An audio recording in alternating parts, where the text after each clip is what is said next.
Welcome to Peter and Ruffy's football show here on STV2. The main talking points on tonight's programme. Rodgers excited by Champions League opponents. Kashinya closes the door on O'Halloran at Rangers. Chris Miller told he can leave St Johnstone. Just a few of the talking points on the programme tonight. Alan Ruff is alongside me, Peter Martin, and I'm delighted to say our new youth policy. We always like to develop new, young, up-and-coming journalists. David Friel of The Sun is, I think, more than an able deputy for Obi-Wan Kenobi from the Daily Mail. Is that fair, Ruffy? Yeah, but Obi-Wan Kenobi will be sitting in the house marking him as we go along here, you know, so... Yeah. I have to say the house is pretty hot where he is at the moment on holiday. Anyway, great to have David with us. Lots to talk about tonight. And, of course, let's have a look at the back pages. First of all, here's the Daily Record. Thrilled to glitz, which is, of course, leading on the draw for Celtic in the Champions League group stage. And just a little sidebar there of Barry Ferguson's column on the pressure on Pedro Kashinya if he doesn't get the wins.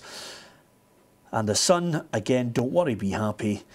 Celtic out to try and stun the Giants, Paris Saint-Germain, and, of course, Bayern Munich on the way to Celtic Park. So, Champions League group stages and everyone connected with Celtic almost certainly looking forward to those big European nights.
Well, it's a big question, and it is a mouth-watering draw, Ruffy.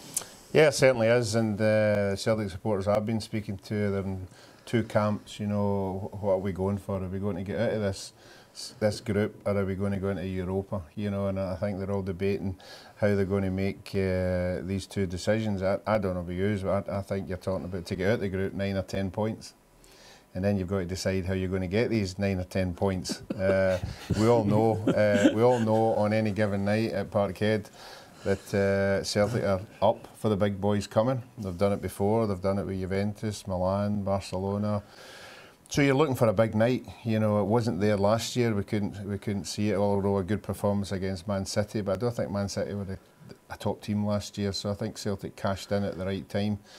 So for me, it's Europa Cup. And it's Anderlecht are the big games, the big games. But everybody will enjoy all the other games that come along. But it'd be great if there was a wee surprise round the corner. Yeah, okay. So no point in buying any tickets, according to Ruffy, after that, by the way. You just pulled the cold water over everybody's excitement. But I take your point on it, though, because anything against... We've been trying to work it out. And quite simply, it could be 3 points is enough for third. It could be 4 in the head-to-head between Celtic and Anderlecht. Yeah, I mean, you don't want to be defeatist straight away, but being realistic, Celtic are up against two of the superpowers of European football. PSG just spent £200 million in Neymar. Bayern Munich have just got, you know, a galaxy of stars. So it looks as if it is a straight shootout between Celtic and Anderlecht for the third place. I don't think that would be any disgrace at all. You know, I think realistically that's probably where Celtic should be expecting. And again, as you say, Peter, it's just a head-to-head. Whoever comes out better in the head-to-head probably go through. Yeah, and looking at that fixture calendar for Celtic in the Champions League, David, I mean, you can see right away where the key games are. Yeah, I mean, game 2, game 6, you would think, you know, if Europa League is the target. I would also say, though, at Celtic Park, you just never know. I mean, it's going to be very, very hard in Paris, very hard in Munich, but at Celtic Park, you know, over the years, Celtic have pulled off some really big results, so I don't think they've got no chance against the 2 big ones, but yeah, the Anderlecht games are crucial. Here's the Celtic manager, Brendan Rodgers' take on the draw. Exciting, isn't it? It's obviously brilliant games, glamour games, and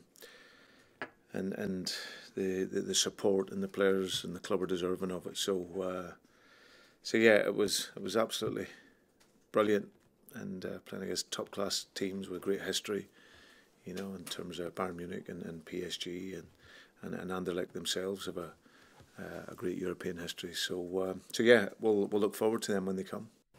Yeah, I mean, picking up on the point that David's making there, I mean, Chris Davis said yesterday as well, Ruffy, Celtic Park, you know, when you get these nights, the atmosphere, everything, players can be lifted to unbelievable heights. They've done it against many a side where every pundit you can think of had written them off. Yeah, and I mentioned some of the games just earlier there, but I mean, even last year's campaign for Celtic supporters was fantastic. You know, but the bottom line was it was 3 draws and out of Europe. You know, so you've got to turn these draws into wins.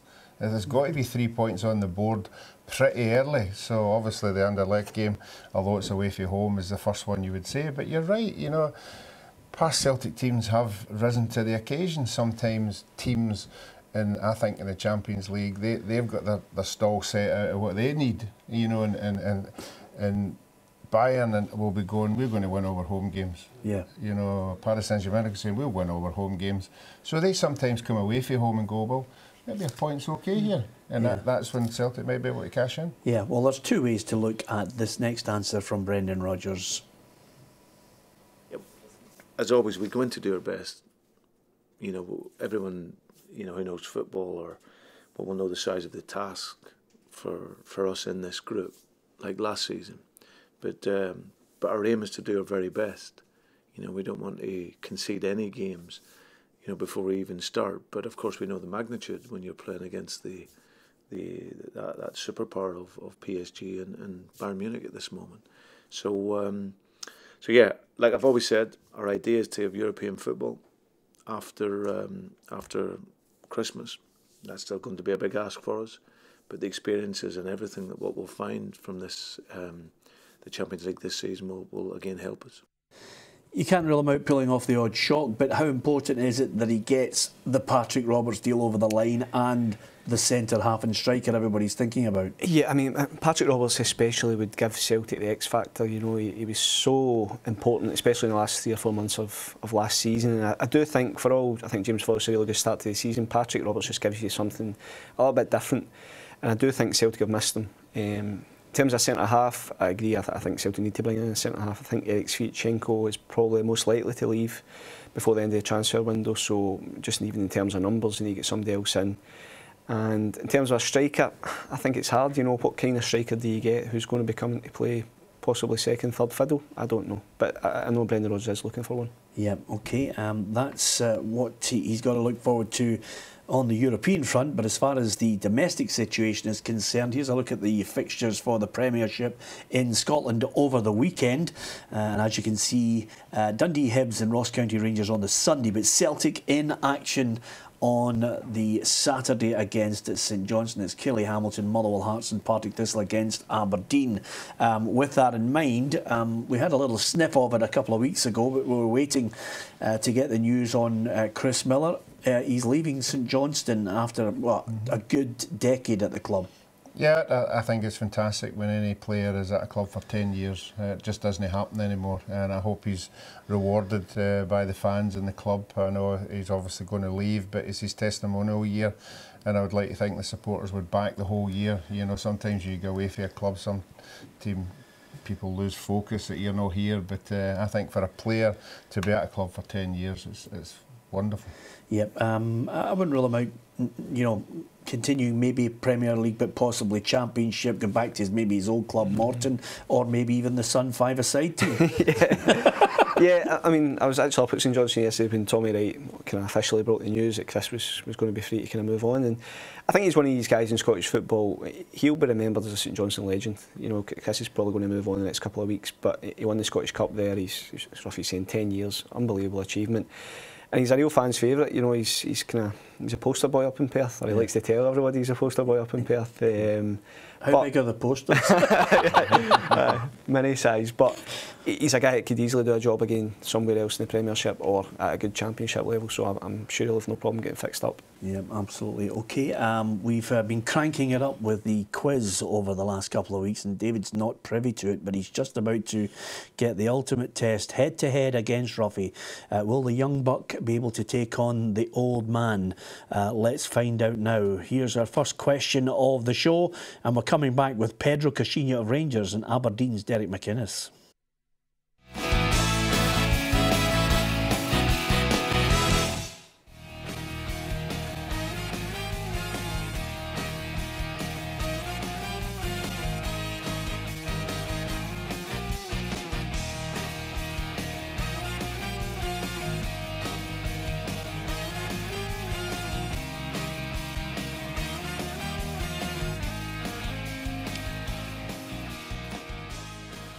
Yeah, the new kid in town has got a large smile on his face, let me tell you. And Ruffy's making life difficult for him when you were hovering over 203, 204, and you wouldn't let him have it, Ruffy, but he's got the first point. Yeah, I'm always used to losing an early goal. So I'll have to well, don't I know it? So 2004 was the answer we're looking for. 2 more questions still to come. It's Peter and Ruffy's football show. Don't forget to join us tomorrow if you can, 2 o'clock Saturday afternoon. Reporters at key games. We get interviews, no shortage of opinion as well, and a change to the lineup. Of course, we mentioned that Hugh McDonald's having a little short break. We'll be joined by Frank McAvenny, and also Jerry McCabe will be here with us alongside Ruffy. Saturday afternoon, 2 o'clock STV2, if you've got some spare time and you can't get out to a football match. Now, let's switch our attention to Rangers. They're heading up to Dingwall on the Sunday, and it really is an important game for them. We're already talking about some of the columnists saying it's a game that Rangers can ill afford to slip up on. What about the Rangers manager? Well, first of all, there's been some strange goings on as far as things around Ibrox, because Michael O'Halloran's been scoring a lot of goals, and the Rangers manager was asked, is there any way back for him and others? No, I wish them all the best. They are not our players anymore. Of course, I appreciate all the work they have been doing with us, but it's totally different situation for you to wear this badge with you and need to feel that responsibility. And sometimes the things are going in one direction and other times are not going. So I just wish him all the best, and I hope they keep scoring for their new clubs now. Okay, so that slams the door on Michael O'Halloran, even if he keeps rattling in the goals, David. That's the one surprise for me. You know, I get the idea that Michael O'Halloran suits a team like St Johnstone that will play in the counter-attack and there'll be a lot of space to exploit and everything. But for me, he started the season so well, scored 4 goals in 3. What happens if he scores 15 to 20 between now and Christmas, or when Rangers can recall him? Does Pedro Caixinha just ignore him? I'm surprised at that, and I do think Michael O'Halloran is a player who probably didn't ever really get a fair crack at the whip at Rangers for whatever reason. But I'm surprised. In terms of Joe Gallen and Martin Waghorn, I think they had their chances to show they were good enough and probably didn't. Yeah, I'm wondering what kind of player is the type of player that he thinks is fit enough to wear the Rangers jersey, because if we're to believe what we read, Ruffy, he signed an overweight Mexican for £2 million who hasn't kicked a ball for them. Yeah, I think he would have to really tell you what kind of player that he fancies. You know, and if you look at between the lines, Barry Mackay, who at one stage of the season was Rangers' best player, a winger, you know, excites the fans and everything, didn't fancy him. And then Halloran comes into the same kind of bracket, you know, a winger, loads of pace, and he scores goals as well. So it's obviously he's got a work ethic in there that he doesn't want any of these kind of players. We don't want a flair player. He wants somebody who's solid, somebody who's going to dig in. And we'll just have to wait and see if that's the kind of player that's going to take them up the league. Yeah, I dread to look at the back pages tomorrow in the papers, because this next answer from Pedro Caixinha, I feel, could verge into the Eric Cantona when the Seagulls follow the trawler moment. I always felt the fans on side. I mean, the anonymous fans. I'm not a guy that's going too much on the street, but when I go, I felt the real support from the fans. And I felt the real support from the fans when they are with us on the stadium, when they go on the away stadiums to support the team. What I need to tell you, it's a Portuguese say, but it's an interesting one. The dogs bark and the caravan passes. The caravan keeps moving. The caravan keeps going. That means that we are focused in our work. We are focused in our job, and we are all together in the same direction. So we are the ones that know in which direction we are going, and our fans, as I told you, the anonymous ones, are supporting us for the good. So, the dogs bark in the caravan. Ruffy, it's a new one on me, although I'm told it has been used before by a former Celtic major shareholder. But at the end of the day, Pedro Caixinha lives or dies by the players he picks, you know, and I think everybody will cut him some slack. He just has to keep winning, because that's what the Rangers fans demand. Yes, there was a reasonable performance last week against Hearts, but again, at the end of the game, you heard the boos. You heard as the players were walking off the park, a certain segment of the fans weren't happy with the result. I have to say, I thought the performance was okay. There was plenty of chances there. All they needed was one to hit the back of the net. I didn't think the Hearts were going to score. But yeah, he needs wins. And unfortunately, every game, every week it comes now. If he doesn't pick up 3 points, he's under pressure. And if he doesn't start picking up points quickly, he could be on one of the caravans. Yeah, absolutely. The other thing I was going to say to you, David, is when Ruffy comes out with some answers, the look you just gave him was the similar look I give him every day on this programme when he makes one of his utterances about, I thought they played well. And that look from a Sun man as if to say, what? No, I like to stick up for Pedro here, because as a journalist I love a colourful quote, and I think that's great. I mean, I'm not big in my Portuguese proverbs, Peter, but, you know, the dog's barking in the caravan. It's his way of saying that he's going to do it his way, and he doesn't care about any of the critics say. So fair play to him. You know, he's come out and he's standing up for his team, and good luck to him in that front. And listen, the more managers that come out with quotes like that, the better for me. Yeah, absolutely. It makes it easy for many a journalist. As far as Rangers are concerned, just got to go up there and try and get the win against Ross County. Never an easy place when the pressure's on.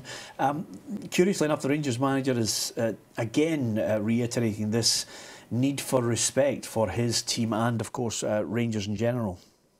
Let me tell you something. Since I arrived here, I never felt we had the respect like Hearts showed to us. I mean, one team, let's say Hearts because it was the last one, but I never felt that respect. When I was Leiria coach, a small team in Portugal, and when we were going to play against Sporting, Porto or Benfica, we never knew what's going on the other side, at the other halfway, only when you change the pitch on the half time. So that's what I felt. I'm wondering what kind of respect he's looking for, David. Yeah, I mean, I don't think, you know, in terms of respect that Hearts gave him, John Daly went to Ibrox. By hook or by crook, he wasn't going to lose that game. So he sat in 2 banks of 4, or a bank of 4, a bank of 5.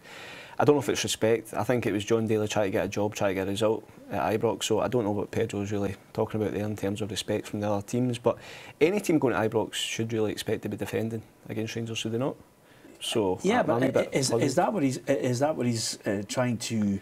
I mean, is that what he's alluding to as far as the respect that teams should show them? I think everybody still looks at Rangers at the moment and thinks you could take something off them, Ruffy. I don't get the respect, but I don't know what he's looking for. I really don't. He's not done anything in our game to demand any kind of respect. We know Rangers are a big club. Yep, we all get that. But I agree with you. I think any team now going to Ibrox at this precise moment in time would expect to take something at that game. I mean, if Rangers were on a 20-game unbeaten run, yeah, you get respect. You know, if you're winning games, exciting, yeah, you get respect. But I don't think he's earned anything yet. You know, so I don't exactly know where he's coming from. I think it was more about Hearts' kind of tactics and defensive setup in the sense that showed Rangers respect. But you know, again, John Daly's trying to get a job here. John Daly on his CV, and he's going to Ann Budge saying, give me the job. If he's got 3 points at Kilmarnock and, you know, a point at Ibrox, it helps him. So I think that was more to do with why Hearts lined up the way they did. Yeah, I'm not too sure too many will be doing it. It'll be interesting to see how Ross County approach this one. How do you see it going, Ruffy? I think Rangers are getting Ross County at the right time. I wasn't impressed with them in the second half last week. I thought they had some chances, but I think they're a wee bit vulnerable just now. And I mean, I know you two are laughing at me saying I thought Rangers could have won that game last week 2-0 quite easily if they'd taken their chances. If they get as many chances tomorrow or whenever they're playing, I would think they'd win that game quite comfortably. Yeah. Do you see it as a comfortable win, David? It's always a cliche that the Highlands are a hard place to go, and I do agree. I think Ross County will be right up for it. I think there's some really good players up there. Big fan of Jim McIntyre and Billy Dodds as a management team. I think this is when Pedro Caixinha will realise a lot about his players and learn a lot about his players. He needs guys like Bruno Alves, Graham Dorns, Kenny Miller to really grab a game by the scruff of the neck and say you're not leaving here with without the 3 points. What's the discussion among you guys about Carlos Peña? I mentioned him earlier there. What's your discussion about a boy that just hasn't featured for them? Yeah, it bemuses me because I get the fact that he's coming over and he probably wasn't fully fit because he had a holiday, but we're now 2 months pretty much down the line.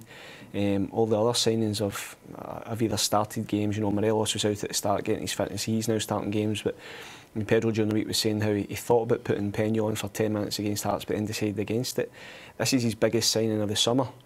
So I'm a bit confused and bemused as to why he's not featuring more. You know, a couple of weeks ago, Pedro was also talking about he wasn't really up to speed fitness-wise and being given a special programme. I'm sorry, if you're investing that amount of money on a player, I know he's coming to try and adapt to a different country, you need to expect a return pretty quickly because he's not got time to wait and Carlos Peña get himself fit. Yeah, okay. The arguments will rumble on, but the proof is in the pudding if you can get the win. Do you think Rangers can defeat Ross County? You can give us your thoughts on that at Peter and Ruffy on Twitter and facebook.com/Peter and Ruffy. Aberdeen next. Derek McInnes. We'll hear from him and Greg Stewart. But here's round two with yet another question for you.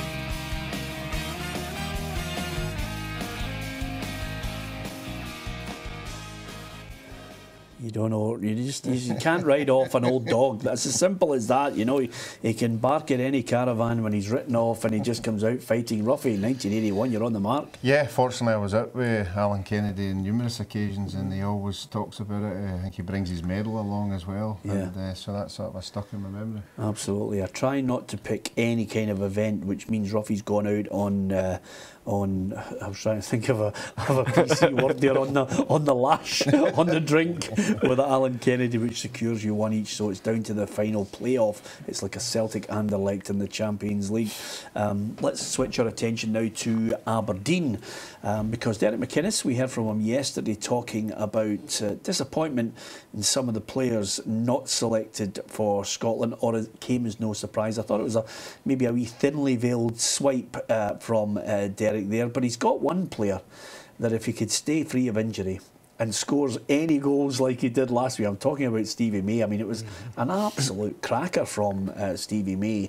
Is he potentially one of those guys, if he keeps it up, could force his way into Scotland reckoning? 100%. I mean, Stevie was in Gordon Strachan's thoughts a couple of years ago. He obviously came on against England, I remember, in a game, and he's got everything. You know, he's big, he's pacey, he can hold the ball up, he can score. I mean, he scored a header last week, he scored a left foot strike. And you just want him to get fit again because he's a horrendous time with injury. He's at a good club now under a good manager and he's going to get games, and I would think Stevie May will become a Scotland player again in the near future. Yeah, you were talking about the the second goal he scored last week, which was a very good strike. I thought the first header was a striker's header. You know, it was going away for him, but he had the awareness, you know, to get some part of his head on it, and he knew exactly where the goal was, and he was way ahead of everybody else, and I thought it was a tremendous header. But you're right, the second goal was superb, and I think he gives you more movement than the other strikers. You know, I think he's built himself up now. I think he's a better package than what he was. And I think the more goals he scores, I think Gordon will certainly have to have a look at him. Yeah, and Derek certainly has options for the Dons this season again. Greg Stewart still to make a regular contribution. He's looking forward to trying to force his way into the side. He reckons there's more to come from Aberdeen, and there's good competition for places. Obviously, when you come to bigger clubs, that's the kind of things that happen. Aberdeen's done so well the last several years, and it's a massive club now. Obviously, when you come to a massive club, you know there's going to be challenges and plenty of competition for places, and that's just the case here. And the gaffer's obviously, he's rotated it quite a lot, try to keep it fresh. I obviously missed out last week, and I just obviously need to work hard in training and see what happens again this week if I can get back in. OK, the Dons are in Glasgow to face Partick Thistle. The Jags still looking for their first win of the season. Alan Archibald has mentioned over the last 24 hours, no need for panic about this lack of 3 points. Derek McInnes is keen that they're not going to record them against the Dons. Yeah, and for me, Aberdeen, you know, when you can leave a guy like Greg Stewart out your team because you've got so many options, that speaks volumes to what Derek's done in the transfer market. And I just look at him, I just think they're a real powerful force. They've got so many options, they've got guys in form. He spoke about, you know, Stevie May's a potential Scotland player. For me, the one this week that's been really unfortunate is Graham Shinnie again. I think it's a fantastic start to the season. I think he should be in the Scotland squad, I do. So it's a tough one for Thistle as they search for this 3 points, and I think Aberdeen will win again. Yeah, interesting point coming from Stephen Lawless at Thistle. He said, you know, 26, he really is hoping that he can win a medal with Thistle, obviously looking at, you know, possibly a cup competition. Is that pushing the boat out too far? Well, unfortunately, he hasn't looked at the record books, and it's only every 50 years that Thistle wins something. Yeah. 21, 71, so he's got another 4 years to wait. But, you know, I think Thistle, you know, given a favourable draw with the players that they've got, would like to get far in the competition. I think every club likes to get a wee run, and that's what Thistle haven't had for a wee while. But certainly, I think they're a better side this year. I think they've been unfortunate with the first 3 games of the season, 2 away, 1 at home against Celtic. It's not the ideal fixture, but I think they'll pick up points soon. I think the Aberdeen game will be a tough one. If they can take something out of that game, it'd be good. Well, we're going to switch our attention from Partick Thistle, Aberdeen to Motherwell against Hearts. And an interesting one, you can always tell when there's the real stories come out after a manager is gone. Cole Stockton has said that he never really felt as if the squad were up to full fitness under Ian Cathro, and they're maybe getting there under John Daly. Yeah, this has been a kind of theme over the last. I mean, John Daly himself said Hearts weren't fit enough, and you need to take these guys' word for it. I'm a wee bit uneasy with it slightly, you know, because I think Ian Cathro, while the job, I'm not saying too big for him, it didn't work out for him. You know, I don't know if it was anything to do with fitness. I didn't look at Hearts and think they were an unfit team. Yeah. Okay, maybe not saying they were fit enough, but I think everything's pointing towards John Daly potentially getting this job. You know, the players seem to be behind him. Craig Levine's certainly behind him. And Anne Budge's got a big decision to make. Yep, and of course they've announced the signing of the goalkeeper John McLaughlin as well. And John Daly will be hoping that Hearts can get something again, this time at Fir Park. It could strengthen his case. He's well aware of the frustrations of this long drawn out affair and looking for a new manager. I can understand the anxiety amongst the board, the fans and that, but I think they need to just look at the reaction we've got from the players in the short space of time and take the positives from that. Well, I think he's just saying to himself, OK, I've told everybody I want it. I'm now asking you to look at the stats before you make your decision. Because he's obviously had a formal chat with them, Ruffy. Yeah, but I think it's narrowed down dramatically, because I think you media guys would have heard if there's anybody, you know, that we don't know has been in for it. It'd have been out by now. So I think you're talking about Stephen Presley. I think you're talking about Paul Hartley and the present manager. You know, if there was anybody else lurking about, the media would have picked up on it. So I think that it's between the three. Yep, I think we can completely say 100% that there will be no Lithuanian manager coming in. But other than that, we wait to find out what man is going to get the job from Anne Budge. Elsewhere in the Premiership tomorrow, I'm going to pick something, Ruffy, that you might not agree with, but you know, just to give a few Hamilton Accies fans a huge lift, I think the Accies are going to win against Kilmarnock. Well, on the form that they've had just recently, and the place will be absolutely buzzing. I think the players are absolutely loving it. They're absolutely loving it. No, they're absolutely loving it. This is what I call your usual 60-second pad, and then you go, no. No, you're right. I think they possibly will take something out of the game, but I don't think it'll be a win. Goal of the season last week. Oh, surely. Fantastic. It was like watching Barcelona in full flow. Hey, camp your jets. I love it. I love it. It was. Nothing like a press man to just go over the top on it. What a goal. It was a good goal. Absolutely outstanding. Yeah. Do you fancy them to win? No, I think Kilmarnock will win. Okay. Maybe I'm on my own in this one. Okay, from Killie against Hamilton Accies. The other fixture that we haven't had a chance to discuss involves Neil Lennon, because Hibernian are at Dundee. Neil McCann's already said there'll be fireworks in the dugout as they contest a throw-in, a corner, a free kick, you name it, just to get that victory. Of course, the Hibs fans are looking disappointed with the defeat to Hamilton Accies last week, but clearly they want to see Neil Lennon commit himself to a long-term deal. This is what the manager had to say today. Very, very happy here. I work with very good people, and I'm really pleased with the players that we have, and the reaction from the supporters has been fantastic. I couldn't have asked for any more, and I don't see any reason why, you know, I shouldn't continue on here. I have objectives that I want to try and achieve with the club, and you know, we're still a long way in the process of doing that, but yeah, I mean, it's been fantastic for me personally. I think this is a big club and a big city club, and I think there's evidence of that already this season with the gates that we're having at home. That appeals to me. I also have a good group of players who have been tremendous for me in everything I've asked them to do over the time here, with 13 or 14 months. And I have a very good relationship with the board, and Leanne in particular, and one that I want to continue. Now, it's not always going to be plain sailing. There are a lot of bumps along the way. But in terms of what I get in terms of satisfaction out of the job and enjoyment, and, you know, the excitement that I still get from it, it's all there for me. I think he could change the mindset of Hibernian, and I think he's already started to do that. You know, he just will not tolerate anything below a certain level.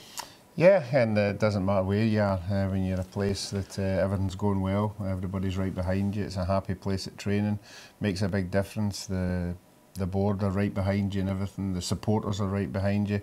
It just goes to show you how far they are right behind you. With a bad result last week, I never heard anybody complaining, you know, I never heard anybody booing, I never heard anything like that, and that just shows you he's in a good place. But I think you're right.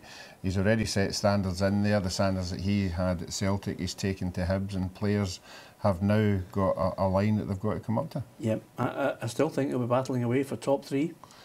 Well, that inconsistency for me is something I said that one of the reasons I thought fourth or fifth would be good, because weekends like that last week, if they happen too often, it won't be second or third. Okay, after the break, we'll be looking towards the Championship, League One and League Two, and we'll also cast our eye over the Premier League in England. Our man Ian McGarry will be joining us to discuss not only the Premier League matches, but he'll also discuss the 5 teams involved in the Champions League draw down south. So we'll get his thoughts, but it's 1-1 at the moment. Here is the big decider. Who's going to come out on top? Is it going to be the Housewives' favourite, Alan Ruff, or the young up-and-coming star?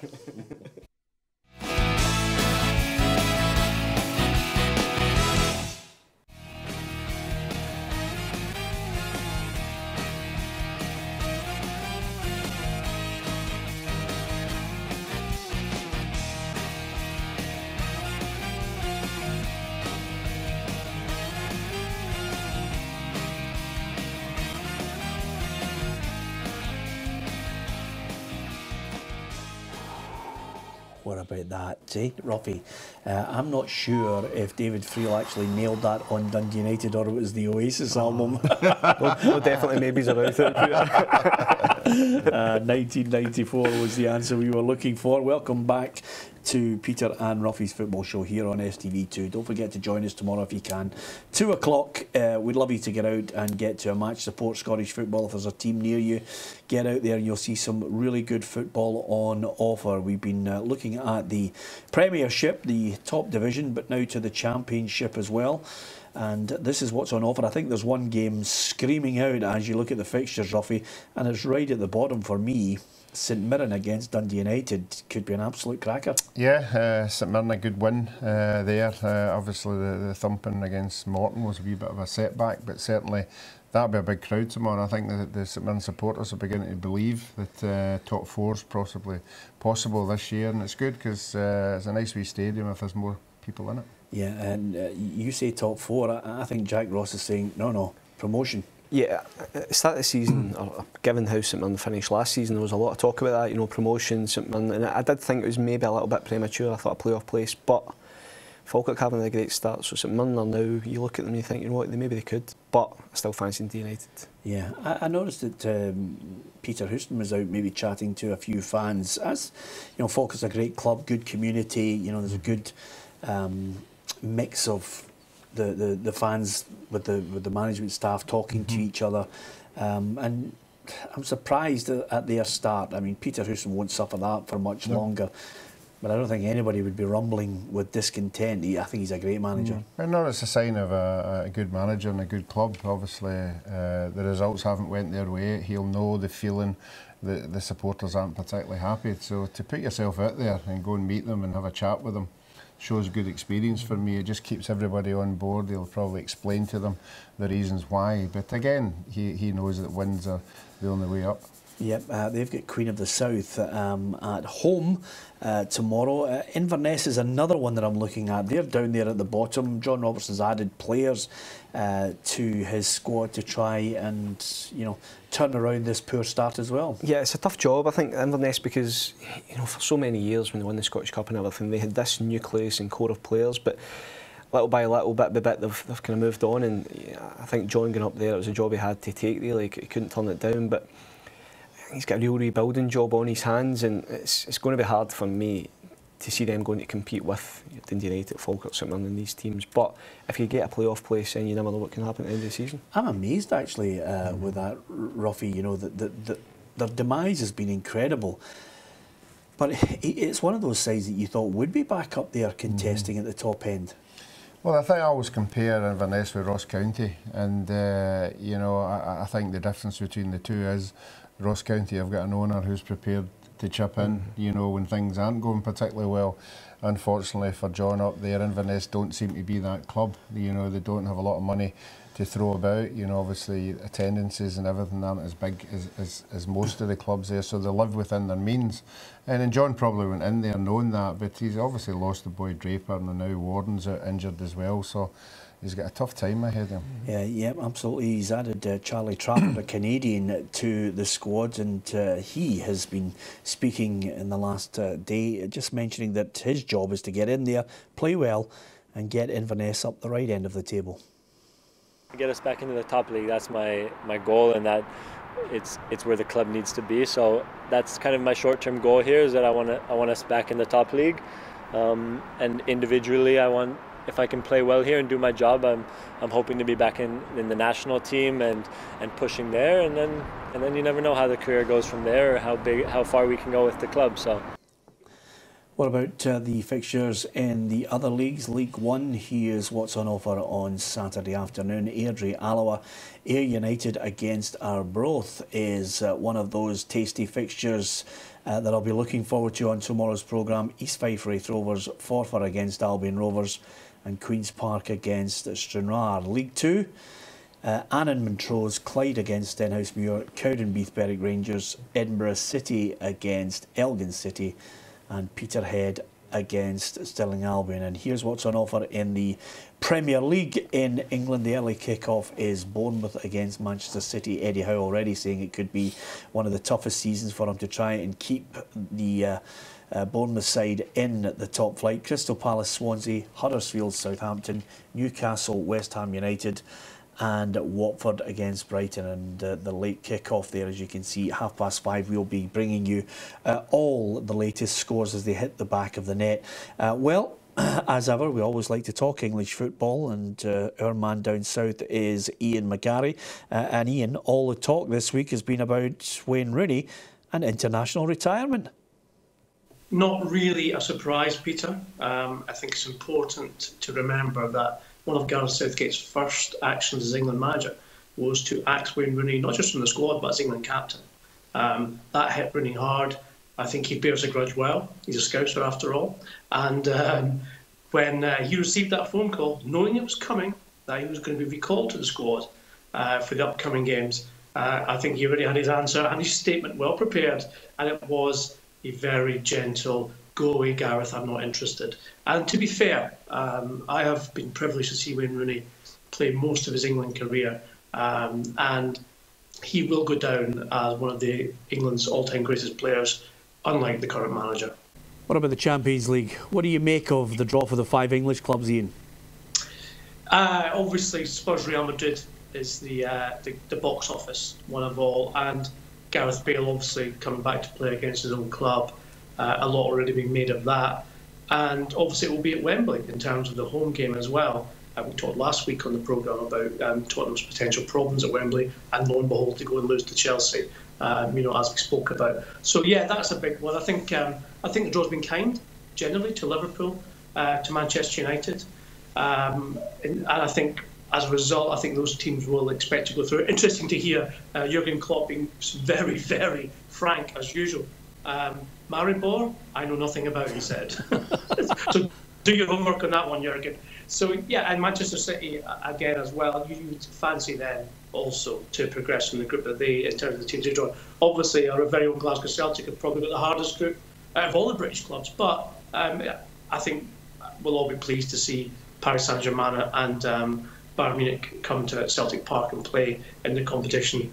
And I guess obviously we hope for Celtic's sake that they can get points from those home games and maybe give the big guys a bit of a scare. Just out of curiosity, and a brief one on this, do you think any English club is going to win the Champions League this season? No, would be my prediction, Peter. And that based on the fact that each of the clubs is very much geared towards Premier League this season. Pep Guardiola at Manchester City must win a big trophy. Obviously, it could be the Champions League, that'd be great. But Premier League is the priority. Premier League for Manchester United, Premier League for Tottenham, Premier League for Liverpool, Premier League for Arsenal. And again, results so far, of course, saw Manchester United pull clear. Every other of the contenders has dropped points. A lot of backslapping, I hear, happening in the boardroom at Manchester United. We bought well, our manager's doing well. But, hey, who have they played? And they play Leicester City this weekend as well. So we can't really judge Manchester United just yet with regards to their 2-4-0 victories so far in the Premier League. And two of the clubs that I think might be battling it out for 4th place in the Premier League meet up this weekend on the Sunday. Arsenal against Liverpool. I'm certain those fans of those clubs will be absolutely rejoicing you're saying we fight out for 4th place, Peter. Yes, I think there's a couple of interesting factors with regards to that particular fixture. One is, of course, that Alexis Sanchez has been declared available for Arsenal, even though we still expect he may leave. I certainly expect a bid of 60 million plus from Manchester City to come in the next 6 days before the window slams shut. And Arsenal have proven themselves to be a selling club. Sanchez 1 year out of contract. Liverpool, of course, have their own problems. Coutinho still not available, still that old, my old sword, Union Jack happening. And not very convinced by that, I don't think anyone is. But they had a very good result against Hoffenheim. Showed yet again, good going forward, dreadful at the back. I never saw a goal scored by that man Zonal, never seen it. But apparently Liverpool have problems with him every time. That's what I love about Ian. He's just fantastic. Thanks for that, Ian. Ian McGarry with us every week to talk English Premier League. And of course, there's one man that I think we'll be looking on with great interest, David, for the English Premier League now, because Oliver Burke is at West Brom. Yeah, £50 million from Red Bull Leipzig, which is a huge investment from Tony Pulis. Never really happened for him in Germany. You know, he went there with a big reputation after Nottingham Forest and I think started very well, but kind of slowly but surely kind of fell out the reckoning. he's got all the attributes. He's got so much potential. It's just a case of harnessing it, and you know, hopefully for Scotland's sake, he does that. Yeah, that's what we need. More people playing. Yeah, I think the expectation of him getting that big move over to Germany, we were all expecting, you know, and I think Gordon was as well. I mean, he threw him into our first game, you know, to see what he could do. But he certainly looked as if he had something. I think it just needs a wee bit more confidence. Maybe the under-21s will bring that out in him. Yep, we wish him well. Thanks to David for coming on the show. He's been getting a fair ribbing for coming on the programme, but we're going to have him back, Ruffy. I thought he was absolutely first class. And of course, with the Moodiesburn Mad Squad following him on the programme, that's added another 30 viewers to our figures, Ruffy. Join us tomorrow if you can. We'll have Frank McAvenny. How many viewers will we get? With Macca back with us. We'll also have Jerry McCabe and Ruffy joining me. 2 o'clock. STV2 if you want an update on the football right across all 4 divisions in Scotland and the Premier League. Join us.